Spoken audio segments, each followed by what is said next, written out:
Welcome back to the Presbyter's Pub for episode 4, I believe, of our conversations here. Today is a little different because you just got me, and this episode is actually a response. It's a critique of sorts, I guess, and I know I just made a video actually yesterday with Pastor Dean Weaver from Memorial Park in Pittsburgh, and I hope you're able to watch that video. I felt like it was a wonderful conversation. But for those of you that may know me personally and know a little bit about my conversation with Dean, is that we are both a part of a denomination of Presbyterian churches called the Evangelical Presbyterian Church. And I'm actually recently ordained to this denomination. I grew up in Presbyterian churches. Both my parents are pastors who were actually originally ordained in the PCUSA and was a part of the many groupings of churches that parted ways with the PCUSA probably around the 2006-2007 time frame and joined the EPC, which we have just loved and I have grown up in for the second part of my life, my adult life, I guess, my young life. And so have really just found the EPC to be a wonderful denomination, a small denomination, a young denomination, not physically, but in terms of how long it's been around. So there's not a whole lot of history in such amongst our churches in terms of being together in this denomination. So we're learning a lot of things, which is good, and it's a fun place to be at the beginning of not at the beginning, I guess, but within kind of the early parts of a denomination as you think about others that have been around for even longer. So within this denomination, and this is a little bit of kind of niche talk today, so maybe some people might be interested in this episode, some people might not, but I do think it is incredibly pertinent to what is happening right now with a lot of denominations and a lot of churches. Actually, before coming into the Evangelical Presbyterian Church, I was in process of being ordained in the Evangelical Covenant Church, which is the ECC. I was at a church out in the middle of Kansas, Salina, Kansas. That was my first pastorate. I was associate pastor there. And some of the things that we will be talking about today, I ran into as well. That denomination has been around a little while longer, is a little bigger, so some of these ideas had been worked out for a longer period of time and had a lot more emphasis behind them. And so I do think, though, with this conversation today, I will be able to bring in some insights from growing up in the PCUSA and also being a part of the ECC, but just recognizing how much I love the EPC and really am encouraged as to where we are going as a body and as a group, which outside of the church world, denominations take a lot of heat just because they can be sometimes dividing walls for people. You think about the Presbyterians, the Methodists, the Lutherans, the Catholics, that the world just sees a bunch of names and it can be confusing. So, but amongst all of that, I do think the EPC is doing great things to respond and has been very supportive to a church like mine at St. Luke in Kansas City in terms of revitalizing. There's a new initiative to help churches that are looking to revitalize and even replant. So there's just a lot of opportunity in a smaller denomination like this, and I love the theological background to it as well. And I've just been tremendously poured into by leaders in the EPC. So I make this video with all that to say as a hope just to be one voice among many to help guide the EPC as best I can with my young voice and point out some things that I find to be troubling that are going on within the denomination, just a small faction of it. But recently, I'm a part of a kind of a fun, and this is always an interesting thing, a fun group of EPC pastors on Facebook, which I'm drinking coffee, by the way, so if you're part of the pub and have some kind of libation, I'm just drinking coffee tonight.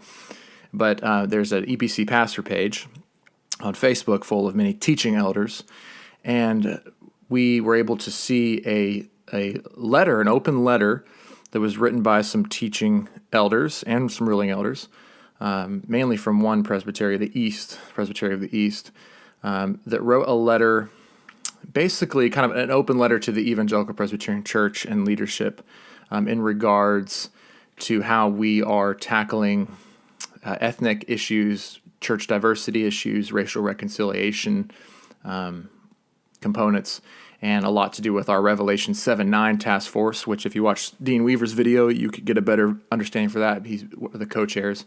And the Revelation 7-9 task force is kind of the only task force right now in the EPC that is particularly addressing issues of race. So part of this letter, I believe, was written to help kind of bring voice to that or pump that up. But there are some things also that I find troubling in maybe the way that it was done or handled. So I read, of course, this letter, and many other teaching elders had read this letter that was authored by some of the teaching elders. And it's called, For Such a Time as This, a Letter to the Evangelical Presbyterian Church. And it starts out in a great way, talking about the Evangelical Presbyterian Church like I have, and I think is supportive. But I wanted to kind of go through it and draw maybe some critiques that I have. One of the kind of frustrating things about how this letter was offered to teaching elders like myself, it was rather quickly put together, is what it appears to be. Only a few voices were actually a part of putting it together, and it wasn't posted by the EPC. It wasn't posted particularly with anything necessarily connected to the EPC, but was posted on a website, and so meant to be a public thing. So in that perspective, I aim to address it publicly as well. And I think that's the intention of the authors, from what I can tell, is that they would like public attention drawn to it and public feedback. So hopefully this could be helpful to the authors, and maybe you're watching this to get maybe an insight as to where some of us other pastors might be coming from and where some of our concerns are with how we might be handling things. Because I want to see the Evangelical Presbyterian Church really, excellently address these issues with race, address what's going on, and exegete our communities well and exegete the culture well, like we were talking about yesterday. I think that we do have a prime opportunity right now to speak into our culture in a powerful way that is gospel-centered. So, but we need each other, and we have to do this together, and we need to be careful not to eliminate certain voices. Even the majority voice, believe it or not, is helpful. So I offer this critique in peace and in humility, and I hope that it would be helpful. Now, I am going to most likely say some things that are not going to be agreed with right away, that could be controversial, and I understand that. And please, that's why I wanted to do this on a video, and also a recording and a podcast where you can hear my voice.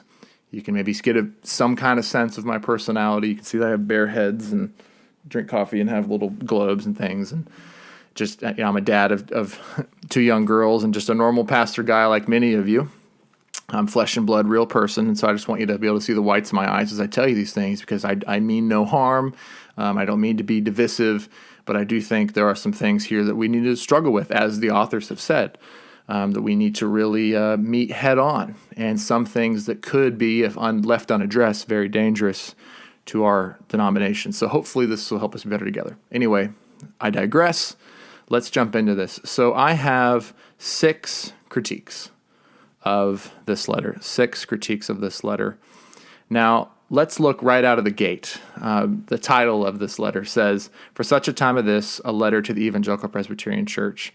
As an open letter to the EPC, the title alone carries, I think, just off the gate, a critical perspective. Because as I'm reading this, essentially what I'm kind of hearing the tone of the voice say is, we understand that the EPC is working on this with the Revelation 7-9 task force, but the tone of this letter comes off that it's not fast enough or aggressive enough or doing enough, and has the possibility of becoming complicit.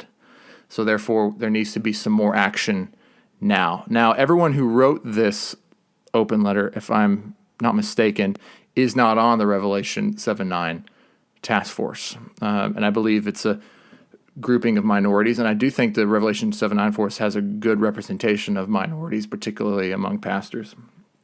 So anyway, that's just a little caveat there.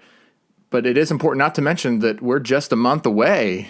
There's an urgency here, but we are just a month away from hearing a GA kind of ordained and blessed committee or task force give us their update on what they're doing in terms of building racial reconciliation or working diversity in the church. So the fact that this was kind of rushed and kind of like get on with it, it just kind of it immediately kind of puts you, if you're in the EPC, in a defensive position a little bit. And I think this is where a lot of individuals were coming from, even on the pastor's page, which is like, okay, we see what you're saying, but can we work on this together? Because there are some things in this letter that could be very divisive, and this seems to be going against kind of our Presbyterian structure. So that kind of immediately puts a bad step, I think, in how we can work. I think that immediately gets us off on the wrong foot, because those who read this will be concerned because this is not coming out of the EPC necessarily as an entity or its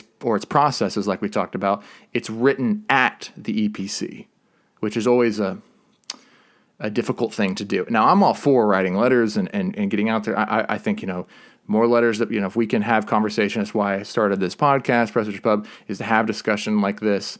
But anytime that we throw something that is bringing recommendations from a body, it just has a kind of a stench to it that doesn't really sit well with many of those who like the Presbyterian government. But, it's not a complete foul, I don't think. But it's written at the EPC, mostly from teaching elders from a particular presbytery, I might add. So it's not even very diverse in its influence of many presbyteries. There are some co-signers on this that are from other presbyteries, but the majority of the authors are from one presbytery. So if this was an internal letter, for example, it may have been better received, I think definitely. But there's a sense of urgency here from the authors that isn't really good enough.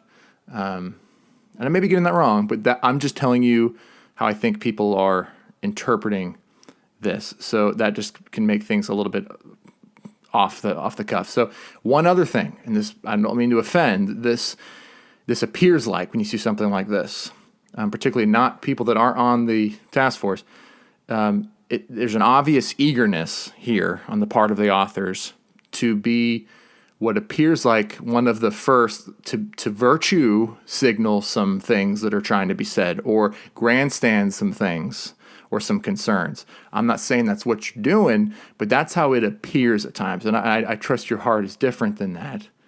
But it goes to show that there's a subtle lack of denominational trust and denominational processes to the assigned task force. Because you're basically saying, we know you guys are talking about something, but you need to also hear our voices because we are minorities. Let us help frame the conversation for you because it's obviously not working quick enough or doing enough. So that's a little critique there. Now, the reason I say that is because there appears to be some contradiction in the letter itself. So notice on the first page, after the nice little intro here, the first page, it says down there towards the bottom, right before "for such a time as this," conversations and debate are important, but concrete steps must be taken by the EPC in such a time as this. So you have to ask yourself, okay, what do you mean by concrete steps? Well, they lay that out, but they go on to say that really the first step in doing that is having conversation with a variety of things. For example, down on the page 3, they say this in the middle of the paragraph, page 3. There are protests and riots now because of what has been going on with Derek Chauvin and George Floyd. There's protests and riots now, but sooner or later, meaningful discussions need to take place. And then they quote Tim Keller saying, what is missing is gospel-oriented perspective that can help frame the issue and offer meaningful solutions as we map out a way forward. Well, isn't that what Revelation 7:9 Task Force is doing? And isn't that what we're all eagerly waiting to see here coming up in the next month? This sounds like the conversations are the starting point, but we, the EPC, are not having the right one. You understand? Therefore, the authors are saying, let us frame how you can have the right conversations. To me, this just is condescending out of the gate. to our current task force. And I know that there are many in the denomination and probably many on the task force that might not see it that way. But I think as a general assembly and as a grouping of churches and of pastors, to me it's saying, okay, what we have put together here, you're telling me that is, they're not doing it right, that they're not going to come to some solutions, they're not helping us. Well, they are helping us, but it's not enough. So it has a condescending vibe. So anyway, that's critique number one. And actually, it's not even my biggest critique. It's just something that I think we need to be paying attention to as we work as a connectional body. There are many voices that are at the table, and we need to be careful that we don't cause division. And I think that division is a real issue that can be brought up with a paper like this. So critique number two is what I call false equivalence. False equivalence. So if we look down on the page, beginning at the end of page 1, they bring in a proof text from the book of Esther. The book of Esther. Now, as I read this, I kind of had to scratch my head a little bit because Esther is not directly applicable to the example of the church today or the state of America. I will stand on that all day long, and here's why.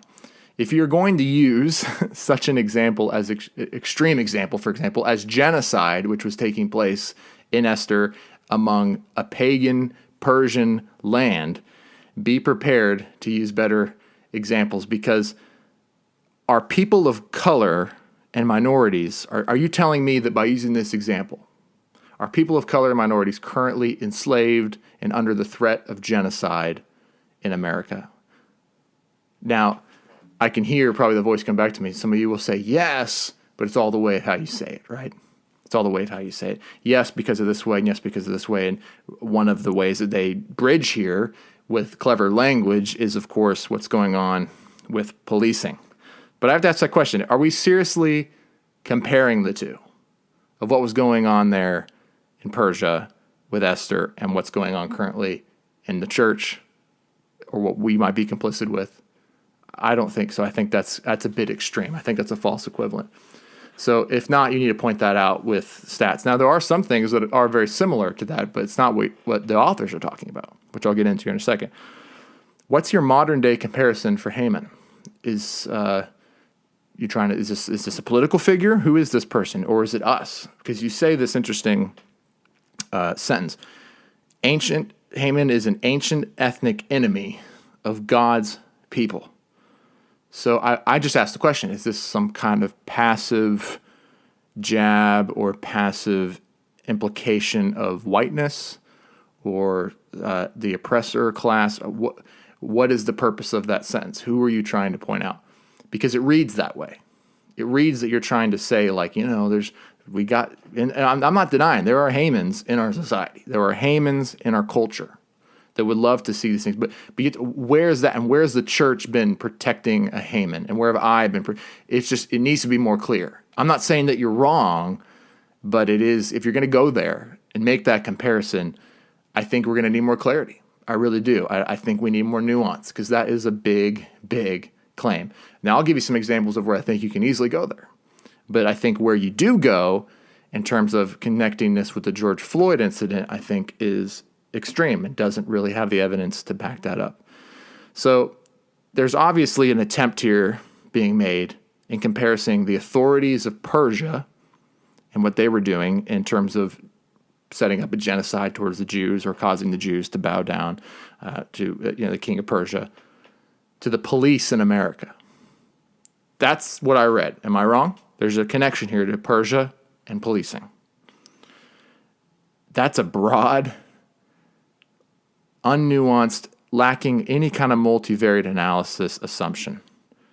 You aim to say that our over-policing, as you actually use the word, which is an attempt at a little bit of newspeak, I think. It's kind of, that's, once again, you're adding some things to the text here that you're with modern eyes, which is not great hermeneutics. And it should be too facetious, but it isn't. I'm just trying to be clear.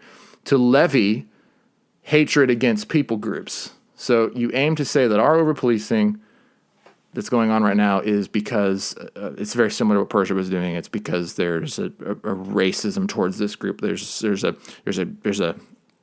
a scheme, a systemic scheme going on that is aiming to remove and kill black people in the same way that the Jews were going to be removed. Okay? I'm going to need some more evidence of this. And am I missing the connection here? That's the connection that I get. So I find this to be very passive, very subtle, but it's obviously confirming in how you bring up with George Floyd's murder, as you say, murder. Now, that word, as we know, is another very subtle word placement or word mine or a little word treasure trove that kind of brings up your understanding of what went on there. And of course, yes, I will say George Floyd's killing, and I will intentionally say that. I will not say murder because I don't know that yet. The facts haven't completely displayed that yet. And I know this is controversial. The George Floyd tragedy, and it was a tragedy that should not have happened to George, I think was, from all that I can tell on video, was something that was poorly policing, poor action. I mean, obviously, should not be on a person's neck like that. But when we talk about murder, and we talk about degrees of murder, which is going on in law, and I know I'm not a lawyer, but we are talking about intent. Murder and killing is intent. It's the difference between, like, for example, you get in a car and you drive drunk and you kill somebody. Well, that your intent necessarily wasn't to kill that person, but you acted incredibly negligent, and you deserve to be tried for it. And usually that's manslaughter. And I think that's probably what should have happened, or third-degree murder. But I digress. I'm not a lawyer. But anyway, you're putting quickly into this case that it was, in fact, murder, which says a lot about your understanding of it and the current understanding of it. And this was a tragedy what happened to George Floyd, and it should not have happened. But to compare this complex situation, as we saw, even the vest cam showed a much different situation. And I'm not going to get all super up into this or get lost in the weeds here. But when you watch that, this is not a modern day lynching. It is not. I know I'm probably triggering people, but it's not. This is a complex tragedy that happens, and it happens a lot, and not just with black people. People get shot. Unfortunately, it's terrible. It shouldn't happen. George Floyd didn't deserve it. But to say that this is any way similar to a genocide or a murder or a modern-day lynching is a bit much. It just is. It's divisive because there's a lot more to it. There are better things that we can bring to the table. There are better examples of systemic racism, systemic oppression that we can bring to the table than really harping on the George Floyd incident. Because George Floyd's incident is an incident that should be understood in isolation and individually.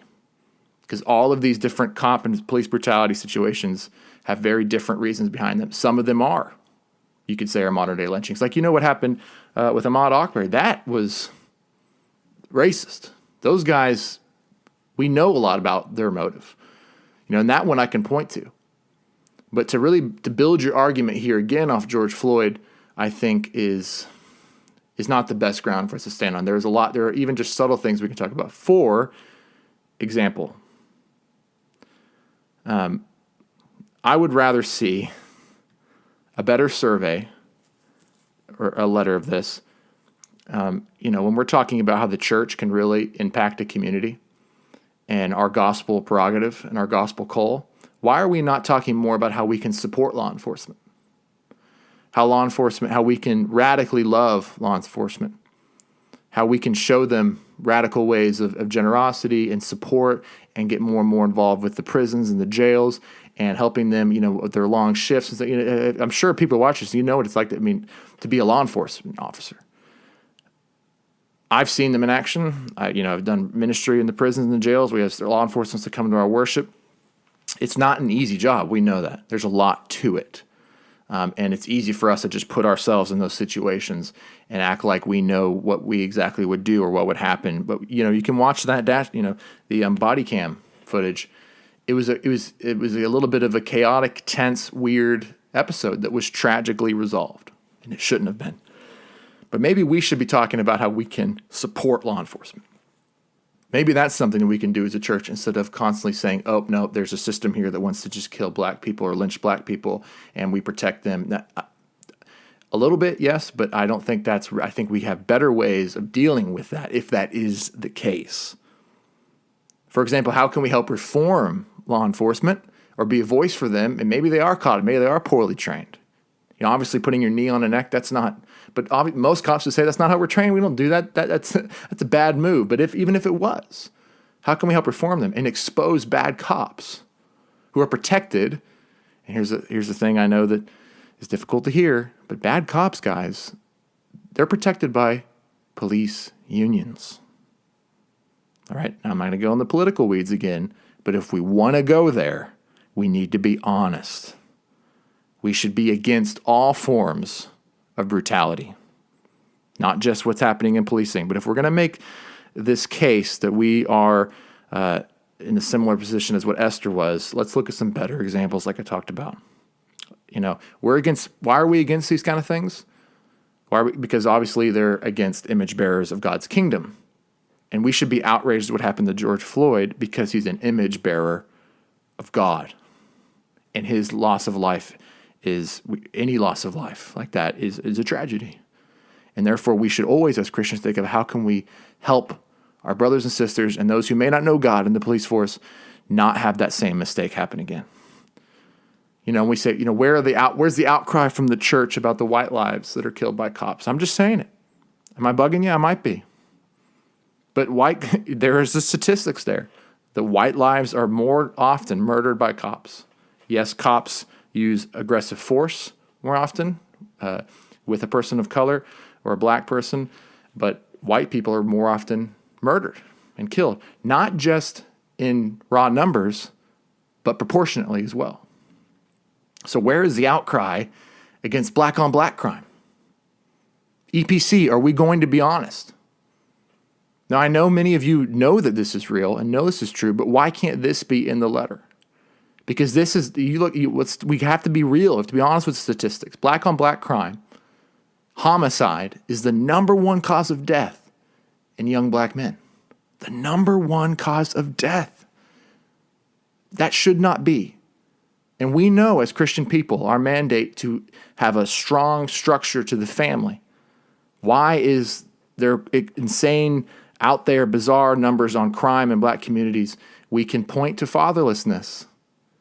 Not having a father in the family. And that affects not just black families, but any family without a father. I don't have the statistics on top of my head, but they are something like you're 5 times more likely to not finish school, some percentage more likely to commit suicide, to be depressed. It's fatherlessness is a serious, real issue. Now, why isn't this in the letter? Let's talk about something that is systemic. Fatherlessness is systemic, and it's systemic in the black community in a big way. Homicides are systemic in a big way. What are we doing to stop that instead of going after the white church for some reason? How can we build a way to work together? If there would be less policing, if we did a better job. There'd be less policing, okay, which is talked about here in comparison to Hammond. There'd be less policing if we did a better job at supporting black families and their communities. Now, I am in Kansas City, Missouri. I am a urbanish communal church near downtown Kansas City. My community is an older community. It's a diverse community. And I'm seeing real change in that community by getting to know the people on the ground, getting to know the law enforcement and not throwing any bombshells or broad strokes over anybody or putting people in the groups, but dealing with them as individuals in that community. And dealing with things that I see in our church is around. We have to grow where we're planted. So we need to talk more about how we can be involved in our communities and not with this necessarily sense of lament and repentance and reading a bunch of books and having a bunch of seminars and making us feel guilty. I don't think that's really what is going to be solving things. So let's be honest. What are the actual problems here? Is it policing or is that a symptom? And we need to be honest. I've said honest like 100 times, I understand. So this idea that cops are committing genocide purely out of racist motives, purely, and some do, like I said, but to think that cops exist or they're policing or over-policed by Haman, it's just an absurd idea. It really is, and I just have to call that out. That they set out each day, that you think cops set out each day to murder people of color, to murder them, that's even a thing. Like I said, there are some that are involved, and we need to do a better job of going after police unions that protect them, give them tenure. That should not be. The same with our school districts. We should not give tenure to bad cops or bad teachers. Am I bugging you? Probably. Let it also be said that if you're going to enter into this conversation, particularly about genocide, which was going on in Esther, you need to be honest and at least mention abortion. I know that in the majority of I know that you understand that is wrong. But if we're actually talking about the number one murderer, and let's use the word murderer of black lives, it's abortion. So when I look at this article, it's divisive for several reasons, but I sense a dishonesty here to tackle the hard truths. You say you're tackling the hard truths, but you're not. It's dishonest. And we wonder, is this because it's not giving us woke cred? Because it doesn't go in line with the narratives that we believe? I have to wonder. Critique number 3. We're talking about the definition of racism. And I agree that having a correct definition, if we scroll down here to the sin of racism section, having a correct definition of our terms, what we're talking about, is essential to this conversation. This is something that has been lost in our talks about racial reconciliation. Well, what is racism? Because it matters to the rest of this paper. I love the definition that is here of, on the front of the letter, racism is a concept that considers one racial group inferior or superior by another racial group. Inferior and superior. That's a great definition. That's a working definition. I think this can be agreed upon by all people, for the most part, with ease. Obviously, it's reserved for those that are truly racist and disagree with that, which these people do exist. I do not deny that. And unfortunately, people who believe that statement are going to exist until the end of time because the depravity of man is real. This is something that Jesus saves us from, this understanding. By making racism anything more than this definition, we devalue the word. And this is a dangerous thing. Racism is a sin, 100%. A terrible sin, a nasty sin. But we need to protect our words. Words matter. And, I was reading a great book by Roger Scruton called Fools, Frauds, and Firebrands, and he breaks down basically the new liberal thinkers. And I'm not throwing people into a liberal box here. I'm not doing that. But usually in these kind of conversations and in progressive conversations, you always need to redefine the words. It's important to redefine language. We saw the same thing in the French Revolution. It's always been a prerogative of progressive groups to redefine the terms, because then you can build the tools or the game as you see it. So this is something we need to pay very close attention to. And this is something that we often gloss over as important in terms of definitions. The expansion of this term has done harm to many people groups. And it's protected real racists. And it's caused unneeded division. Okay, what do I mean by that? It's important to remember we need to be very careful as well in this conversation not to import other denominations' issues or problems like the PCA, for example. And the PCA is referenced here many times, which is a much older denomination and has a different history than the EPC. We need to be careful not to import what's going on there to what's going on here, or even what is going on there in terms of being a Presbyterian to what's going on here. Because this mistakes, it's not the EPC's legacy. That's why we're fighting hard to make it different. We're younger than them, and we should not be held responsible for all of the PCA's strife. But the definition is brought up here. A definition that they find to be unfinished, but I actually find it to be too far. And here's why.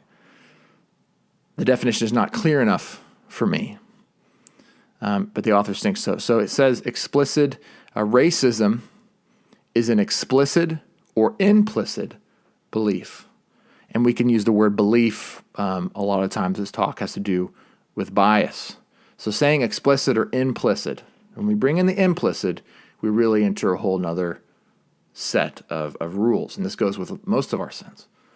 This is very, very subjective when we start talking about implicit, because we just we judge people on what's going on in their head or their actions, for example. As we know, authors like Robin DiAngelo and her book, White Fragility, really went the next level on this idea and have made it essentially impossible for whites, Caucasians, people with just, less melanin in their skin, which is just absurd, to be free from bias. So it's impossible essentially because when you add that implicit piece, much of the literature is saying, well, it's really impossible for a white person with a majority culture to not be racist because you're building into your definition or to be free from bias. Therefore, because they have innate biases from the majority culture, it's implicit, right? They have it in hundreds of ways. Robin DiAngelo is famous for laying these out of ways that it's baked into the system. And we need to therefore repent, and this is where the Christian takes over, repent of these implicit beliefs and work to do anti-racism. Which is a bit of a misnomer. Yet we know that bias is a human universal. It's a human universal and not entirely bad. At times, yes, it is bad, and we need to work against these kind of things. But rather, it's attached to our experience, like majority minority cultures. These bias, you can go to China and you run into a lot of Chinese bias. You go to Japan, you go to India, you go to the UK, there's going to be bias. Now we have to break down, okay, at what point does that bias become racism or become a sin and not rather experience or judgment or something? So it's attached to our experience and our judgment. It is when these biases, though, these negative biases become explicit, when they become an action or a thought or an idea that is done to someone or is projected onto someone. That is true racism and sinful. Implicit bias is not always racism. And some are, but those are so loosely defined, you see. Some biases, and the EPC talks about, that exclude or have social exclusion or judgment or cause segregation, this is racism. But how are we, okay, if we need to go further and nuance in defining what that is. Because what I'm seeing happen is basically anything. They're even saying that speaking purely about individuals or individual hermeneutic is an implicit bias or an implicit belief that is attached to your white supremacy or your majority culture. So this is a very slippery slope. Implicit bias is not racism. It must be manifest. I do believe that. It must have explicitly directing our actions. And this conversation we have with sin in many different ways. That your desire necessarily is not necessarily your sin or the action of your sin. For someone who might be struggling with homosexuality and they recognize that they have a desire within them towards the same sex, but when they begin to act on that and feed that is when it really becomes the sin. Am I wrong? We all are full of desires, all of us, that we have to master, but they exist. So this is it's a complex conversation. And I'm not saying that I fully understand it yet perfectly, but I do think if we add these implicit things, they do go haywire. And they're hard to keep, because there are implicit biases that are fueled by racism. I'm not saying that there isn't. Therefore, we push too far on this definition. We de facto become racists ourselves. We de facto become segregationists, really. And that's the funny irony in this definition, because what we're doing really is we're segregating. Is that not what we're doing with trying to form task teams that are purely made up of people of color and having people of color hours and people of color ministries and stuff that just push out all of the minority? See, that's what's happening particularly a lot right now in the secular world is we're becoming segregationists again. So similar, I feel that it's a sense there with these authors talking about the conversation coming to EPC, where you need more minority voices. We need to segregate them. Okay, so you see how we're ironically becoming racist in ourselves. They want to now have a segregated group of people of color that think alike and act alike because, right, all people of color think and act alike? No, that's racist. Let me give you a better definition. one that comes even from Jordan B. Peterson. He says this: the ascription of the hypothetical characteristics of a given racial group to all the individuals within that group is racism. Racism definition: the ascription of the hypothetical characteristics of a given racial group to all the individuals within that group. That's racism. And they're doing that against Caucasians, and they're doing that with people of color. People of color feel and act this way, and therefore they should be segregated, and whites should be segregated because they don't do each other harm. It's tricky, slippery. Should I say slope? I don't know. Maybe that's too cliche. Again, the authors use a PCA. They go on to use a PCA statistic to attempt a diagnostic of the EPC. I don't know if there are some former PCA people here who had been carrying over some of the arguments going on there, but that's not the reality here. But they use some statistics from the PCA to try to pose a question towards the EPC. The question posed to the PCA elders is a terrible question. So let's look at that. That's let's see here.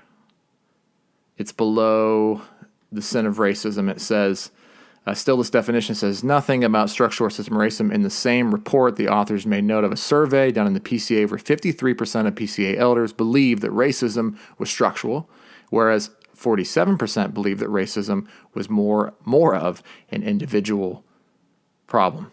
So this question is just a bad question. Why? Because this is where I see a lot of the arguments come from. By asking the question, they give the responder an either-or option for defining the sin of racism. You're saying, is it a structure or is it an individual problem? And then they go on to tell you that it's both. But they ask you to segment it, which puts the responder in a bad position. And it doesn't show a true percentage. And maybe I'm wrong. I don't have the survey in front of me, but from what I'm seeing in this letter, that's a really bad question because you're just setting people up to then hit the home run. I was like, oh, well, you got it wrong. It's both. But you're not giving them that option. Am I wrong? That appears to be what I'm seeing.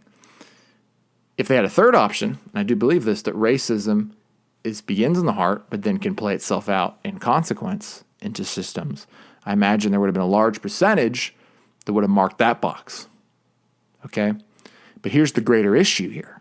The authors of this letter, they go on to say on page 4, because of this statistic, the PCA report identified an internal racism problem that they need to address. So because, and we were just talking about the implicit belief and your belief, because individuals say that 40% of people believe that racism was an individual problem, therefore guilty of racism for not having the correct answer. Do we as the EPC have a similar problem? They then go on to say. If so, how can we identify and define the issue to address it, to edify the church?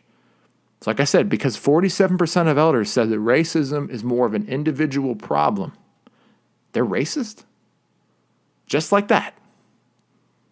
See, that devalues the word. That's not fair. Is this what you're saying, authors? I could be getting it wrong, but that's how I'm reading it. Also, how would you like to identify this problem that was in the PCA, but could also be in the EPC? How would you like to identify it? Would a survey work? Or would writing a letter work? Where you're asking for co-signatures so we can build a list of those who don't agree. I've seen this happen dozens of times. I've seen these kind of letters and these kind of tactics become a way to start a witch hunt in the church. I could be wrong. I'm just saying this gives me pause.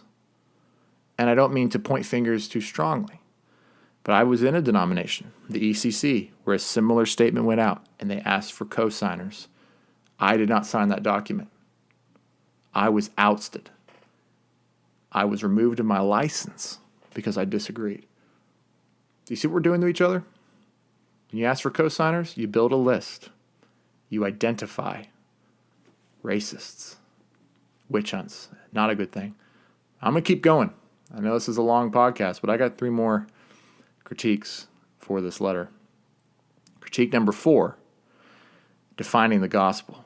Defining the gospel. So they go on to the what should we do, which I'm glad they have here. And I understand what they're trying to say. No single paper, protest, or conference will be able to single-handedly overcome the sin of racism. You're absolutely right. You do it by working in your communities, one individual at a time. You preach them the gospel. But I digress. This section has a lot to agree with, like I said, but it still lacks a solid definition, again, of the terms of the gospel, the good news. Is this not already defined in the EPC? See, I get a sniff here of intersectionality at play. I could be wrong, but I get a sniff of it. Some of the author's wording, some of that critical theory here. You say we need the voices of gospel preachers who are confident in their justification in Christ and can help us navigate this topic in winsome, wise, and God-honoring ways. People who choose to take responsibility without being inundated with a sense of culpability will be able to do these things well.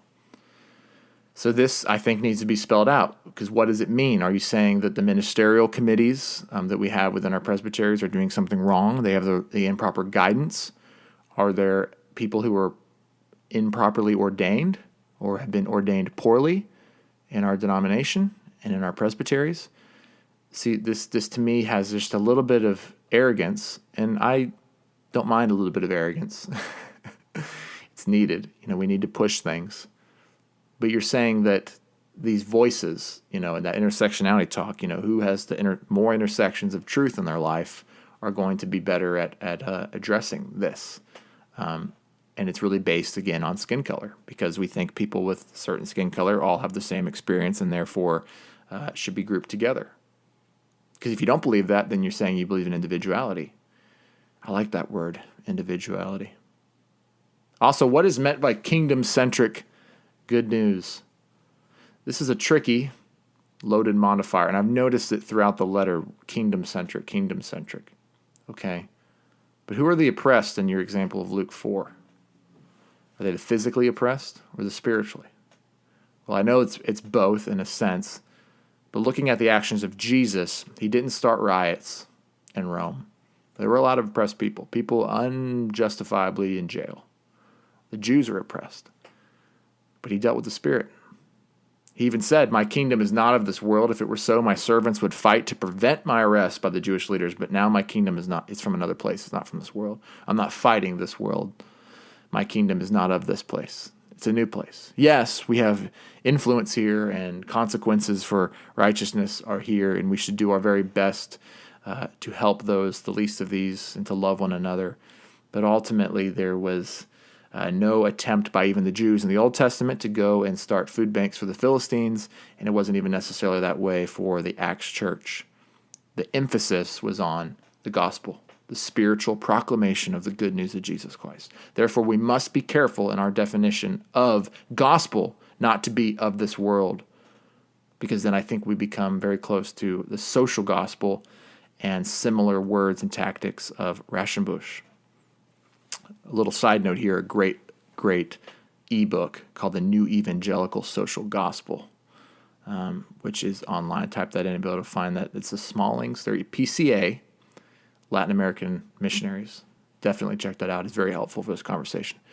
Critique number 5, when it goes on to safe spaces. So we have remember the gospel. Okay, yes, I agree with that, but we need to be paying attention to what we mean by the gospel. I think it's two different things at times, and particularly who's going to be the preachers of that gospel. So point number 2 here and 3 kind of go together, talking about safe spaces.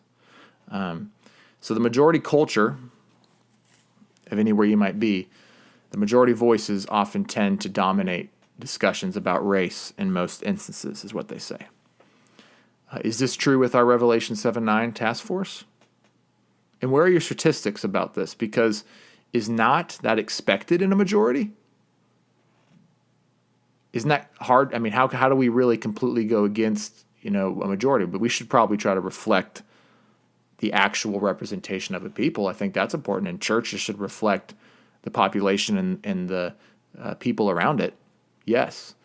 But to look for pure equity is difficult and not entirely realistic and not entirely right, because we end up overlooking people with anointing. And that's the other thing. We get so caught up on race, and it gets us close to looking for equity and quotas. But when we do that, you see how the devil distracts us from people who have been anointed. And of course, I don't care what skin color you are or where you grew up or your background, but when you've been anointed by the Holy Spirit to preach and to say something and to use your gifts in the church, those are the people we should be looking for, true anointing, not for these definitions of a perfect, winsome, wise person who is inundated by a sense of culpability without yet able to do all these things and choose and take responsibility. Just these weird definitions, when I'm pretty sure our ministerial committees are looking for anointings. And we should too. That's what God's looking for. It's not what he's looking for, it's who he's anointed. So anyway, it's just an odd thing to say. Once again, I'm getting that sense of intersectionality at play here, because people of color are qualified de facto because of their color, which is a racist thing to say. That's racist. That's a racist hint. And remember, they all think alike, according to authors like this, because they are all part of that same group. That's racist. I have no other better way to say it. It's a racist thought. So I find this actually degrading. And usually when I am in conversations with people of color, black people, Hispanic people, whoever it may be, or a minority, this is degrading to them. Yeah, I know it comes from our ivory towers of idea that we're somehow helping them, but it's not. It's degrading to them. They want to be understood and judged by the quality of their character, not the color of their skin. Can you see that that's an issue? That's not meeting Martin Luther King's dream. What are radically hospitable churches? What do those look like? What do you mean by those words? I need a definition. Should people of color never be challenged? Should they never be challenged in their beliefs about race because of their color, not the content of their character? Is that what you're saying? Because that's what it appears to be that I'm reading. So I've seen these things done, of course, in the ECC. And you know what it becomes? A search for equity, not equality, not quality of opportunity, but equality of outcome. Two very different things. Equality of opportunity, the equal opportunity for all people to feel like they have a place and a say at the table. Then there's equality of outcome, making a place at the table or removing someone from the table, or not paying attention to anointings, but paying attention purely to equity. And what do you de facto get from that? Quotas. You get quotas. You will always get quotas. In the ECC, it was all about quotas. You're going to have a hard time fighting against the need for quotas. It's just a fact, particularly when you talk minority majorities. So that's just a critique I have. That's a critique. Take with it as you will. But my final critique here, and I think is the most troubling of critiques, and I think the biggest point I really want to bring home, is point number 4 and what we do about this. Treat racism as a disciplinary sin or disciplinable sin. Okay, on the surface, great, yes, we should not allow people to be racist. But this conversation goes back to our definition of racism and how racism is acted out. Since we already established that racism, according to these authors, is broadly defined and can be any implicit belief or person who might be complicit to a system.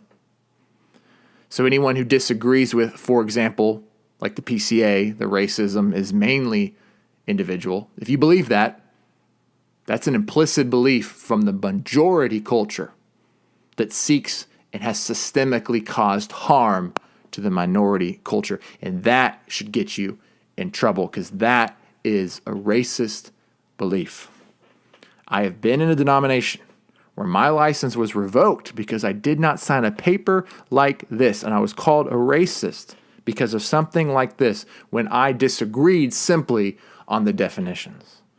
When things are loosely defined with so much, here's an Orwellian term, newspeak, racism can be found under any table.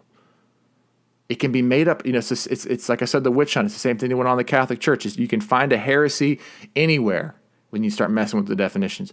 When you want to get rid of somebody, or you don't like what they have to say, or you think they're doing harm, or they're not creating a safe space, you will find a way to brand them as racist.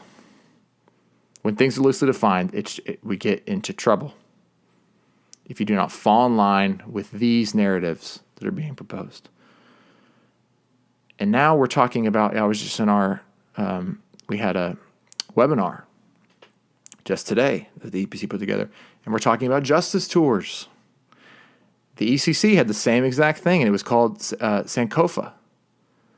And these tours became less about people who were just interested and wanted to know more, which is a good thing, who wanted to visit places like Selma and Birmingham and wanted to take a tour through the South and see the places where Martin Luther King marched and see where Jim Crow took place and to see where people were racistly murdered.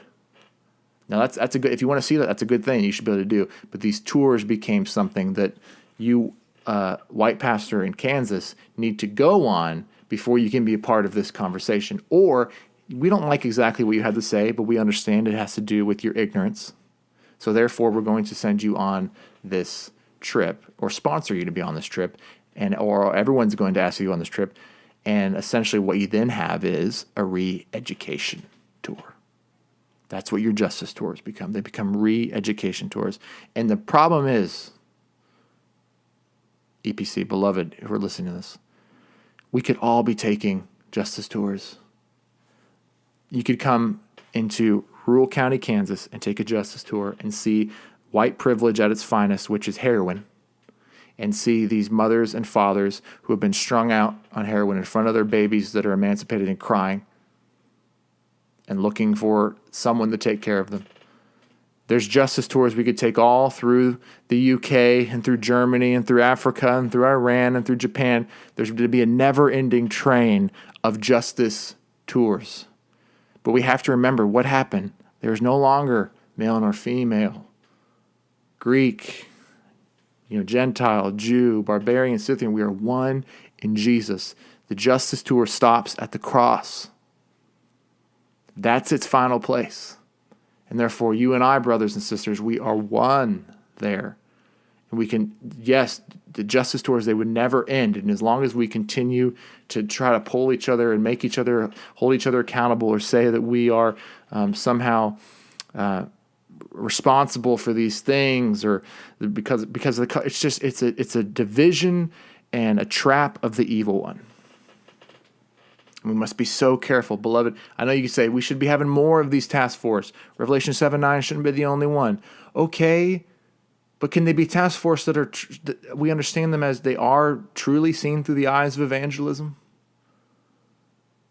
and not get caught up in the weeds or the political weeds or the social gospel weeds? But do we truly believe that the gospel is enough, and that the gospel rightly preached will break down every barrier in our way? That the gospel rightly preached and applied to our lives and discipled in our lives will change our hearts. That people who truly love Jesus will love their neighbors. It's just there. It's implicit to the gospel. And I agree with that. But to overemphasize this and to major on the minors in such a way that we do, I believe is a footstep of the evil one. So, beloved, we need to, yes, focus on the gospel. And yes, there are things we need to rebuild. I am 26 years old in this denomination, okay? I understand the things that we need to rebuild and not do church as it was. I understand that I'm part of a revitalization church. I understand that certain things need to be burned down. I'm okay with that. And God does it all the time. He's shaking things all the time. There's a lot of stuff in our lives that just won't stand, that are sinful and have all kinds of systemic sin all over them and that need to go. I get that. But ultimately, we need to be very careful to define our terms correctly and to stay faithful to the gospel and to not buy into these collective new theologies, new ideas that cause division and disunity amongst us. So let's move boldly into the future. Let's move boldly where to God is, knowing that if each of us takes and does the hard work and takes the initiative to get to know every person in our community, to get to know our neighbor, and to treat them the same and not focus on becoming a segregationalist church, because we're segregating right now because of this. And that's the last thing we need to be. This is the time, perhaps this is the time to show the world how this truly can work without so much disunity and segregation, but where we're just existing as the body of Christ without any, because when we draw so much attention to it, we've been drawing so much attention to race that people are scared and frozen. I'll end with this story, but there was a story I heard from a friend who had worked in a company that had many different people of color, and they all got along. There wasn't that many problems. Not that he could pay attention. A lot of his friends are people of color, but they brought in someone like Robin DiAngelo who told them about their implicit bias and how they're actually racist, and had them all sit down in a circle and got them to the point where they were talking about their deep-seated racism that they had. That was mainly just their biases, but they were just making up stuff or coming up with stuff to really reinforce the point that the consultant was wanting them to know. And after that, everything changed. Everyone got really weird about it. These friendships broke down because not only did the people of color hear from their friends that they had some deep-seated racism problems that they didn't even know were there, according to them, but also everyone just got so focused on race they couldn't even look each other in the eye. And what ended up happening is many people of color from that job left because it became so uncomfortable. You see, we cannot do this to the church. We cannot. We have to lean into the blood of Christ that makes us all one at the foot of the cross. I have been crucified with Galatians 2:20. I've been crucified with Christ, and I no longer live. Luke, his whiteness, his history, whatever it may be, his denomination, that no longer lives, but it is Christ that liveth in me. And the same is for you, regardless of your background or color, education, story, whatever, you are now Christ. Thank you for listening to this video. Hopefully you've stuck with me, but I think that these are conversations we do need to have, and I hope that I can get some feedback from this, and I do hope that it is helpful, because I'm speaking to you authors here on the page. I'm with you, I stand with you. We just need to pay attention to some things, define some things a little better, and be careful, because the devil is looking for a foothold in all of this. With that said, see you later. Next time on the pub. God bless.